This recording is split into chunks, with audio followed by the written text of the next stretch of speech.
Assalamualaikum warahmatullahi wabarakatuh. Salam sejahtera untuk kita semua. Shalom, Om Swastiastu, Namo Buddhaya, salam kebajikan, tentunya salam sehat untuk kita semua. Yang saya hormati para penyelenggara acara dari jajaran KPI Pusat, KPID Sulawesi Selatan, Universitas Hasanuddin Makassar, demikian juga para narasumber serta hadirin sekalian yang saya banggakan. Puji syukur kita panjatkan kehadirat Tuhan Yang Maha Esa, karena atas rahmat dan karunia-Nya kita dapat berkumpul bersama dalam kegiatan pada hari ini. Apresiasi yang setinggi-tingginya saya sampaikan pula kepada seluruh pihak yang telah berkontribusi dalam penyelenggaraan kegiatan pada hari ini. Tentunya kegiatan ini akan sangat berarti bagi peningkatan kualitas program media untuk mendukung tumbuh kembang dan perlindungan anak-anak Indonesia dari segala bentuk perlakuan salah, termasuk kekerasan dalam bentuk apapun. Karena masih dalam situasi pandemi COVID-19, marilah kita tetap patuhi protokol kesehatan, selalu memakai masker, mencuci tangan, menjaga jarak, menghindari kerumunan, dan mengurangi mobilitas. Tidak lupa saya mengingatkan untuk menyukseskan vaksinasi bagi usia 12 tahun ke atas. Bapak Ibu hadirin sekalian, setiap bangsa yang besar adalah bangsa yang juga berinvestasi besar terhadap sumber daya manusianya yang menjadi fokus pemerintah saat ini. Maka dalam mencapai cita-cita tersebut, berbagai upaya perlu difokuskan pada peningkatan kualitas hidup anak Indonesia yang mengisi sepertiga dari populasi kita. Pemenuhan hak dan perlindungan khusus anak juga merupakan amanat dari Konstitusi Undang-Undang Dasar Negara Republik Indonesia, Konvensi Hak Anak yang telah diratifikasi oleh Indonesia, serta Undang-Undang Perlindungan Anak. Hak-hak ini juga termasuk hak anak untuk berpartisipasi dan menerima informasi yang dipahami oleh mereka yang sesuai dengan nilai-nilai kesusilaan dan kepatutan serta tingkat kecerdasan dan usianya demi pengembangan dirinya.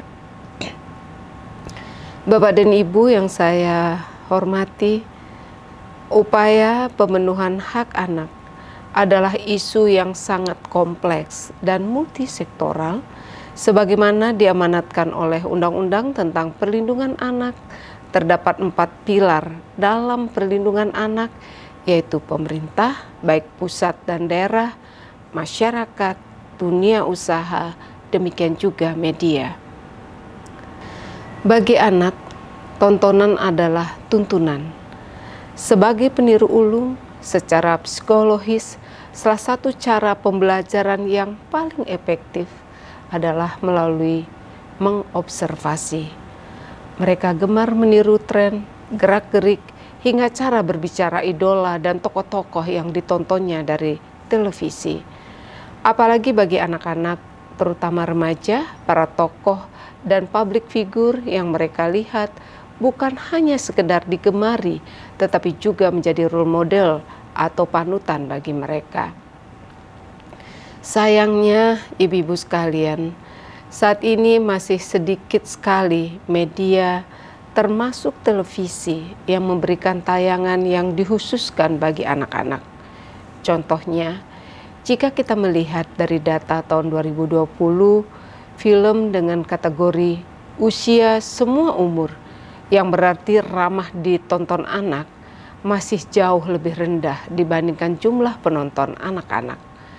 Kondisi ini membuat penonton anak beralih turut menonton genre film yang tidak sesuai dengan usia mereka. Hal ini disebabkan oleh anggapan bahwa segmentasi anak dinilai membosankan atau tidak komersil. Padahal nilai dari penyediaan sarana informasi dan edukasi yang berkualitas bagi anak tidak dapat dihitung dengan nilai rupiah. Keuntungan yang didapatkan jika kita menjadi bagian dalam menjamin tumbuh kembang anak adalah generasi muda yang tangguh, cerdas, dan berkualitas yang nantinya akan menjadi penopang hidup dan masa depan bangsa. Sebaliknya, jika kita menganggap remeh upaya tumbuh kembang anak yang berkualitas, kita akan mendapatkan kerugian karena tidak berinvestasi pada masa depan calon pemimpin bangsa. Bapak dan Ibu yang saya banggakan, Kementerian Pemberdayaan Perempuan dan Perlindungan Anak dan KPI merupakan mitra dekat yang terus bekerja sama dalam menjamin tayangan yang berkualitas bagi anak Indonesia. Kami telah bersama-sama menyusun pedoman perilaku penyiaran dan standar program siaran yang juga menekankan bahwa lembaga penyiaran wajib memperhatikan dan melindungi kepentingan anak-anak dan atau remaja. Adapun beberapa unsur televisi yang ramah anak, diantaranya memperhatikan kepentingan terbaik anak, turut serta dalam menyelesaikan persoalan anak dan perlindungan dari kekerasan, eksploitasi, diskriminasi, dan perlakuan salah lainnya, dan memenuhi hak partisipasi anak. Untuk mewujudkan program yang mencakup ketiga unsur tersebut bukanlah hal yang mudah. Dibutuhkan upaya bersama agar niat dan tujuan baik dari para penyedia informasi dapat disajikan dengan tepat dan tidak menimbulkan multitafsir.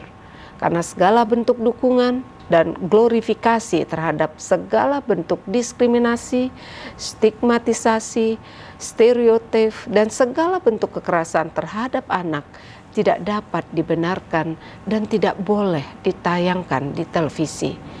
Jangan sampai tayangan yang disajikan meromantisasi hal-hal seperti pacaran di usia muda yang tidak sesuai usianya, perkawinan anak, bullying, hingga kekerasan pada anak-anak termasuk kekerasan seksual. Tentunya media juga harus cerdas dalam melakukan screening atau background check terhadap para public figure yang diberikan kesempatan untuk tampil. Jangan memilih talent yang kurang pantas dijadikan role model, memiliki rekam jejak tidak patut terhadap upaya bersama mewujudkan pemenuhan hak-hak anak, bahkan telah terbukti pernah menjadi pelaku kekerasan, apalagi kekerasan terhadap anak-anak. Hadirin yang saya banggakan, dalam mencapai hal-hal tersebut, tentunya kita semua tidak boleh takut, tidak boleh malu, dan sungkan untuk terus belajar, menambah wawasan, dan memperkuat pengetahuan. Kementerian Pemberdayaan Perempuan dan Perlindungan Anak sangat terbuka dalam segala bentuk kerjasama, kolaborasi, dan sinergi dengan semua lembaga yang berkaitan dengan tayangan ramah anak di televisi, dimulai dari media, rumah produksi, KPI, dan lembaga-lembaga terkait lainnya. Marilah kita bersama-sama wujudkan prinsip dan tujuan televisi ramah anak sebagai ujung tombak pemenuhan hak dan perlindungan anak. Sekali lagi saya mengingatkan untuk tidak memberikan segala bentuk dukungan, glorifikasi, dan romantisasi terhadap berbagai informasi yang mendukung semua bentuk perlakuan salah bagi anak, baik secara langsung maupun tersirat. Sebaliknya, marilah kita tampilkan tokoh-tokoh yang dapat memberikan contoh maupun menginspirasi anak-anak Indonesia untuk menjadi pribadi yang positif, kreatif, dan produktif. Demikian beberapa hal yang dapat saya sampaikan. Perempuan berdaya, anak terlindungi, Indonesia maju. Wassalamualaikum warahmatullahi wabarakatuh. Om Santi Santi Santi Om. Namo Buddhaya.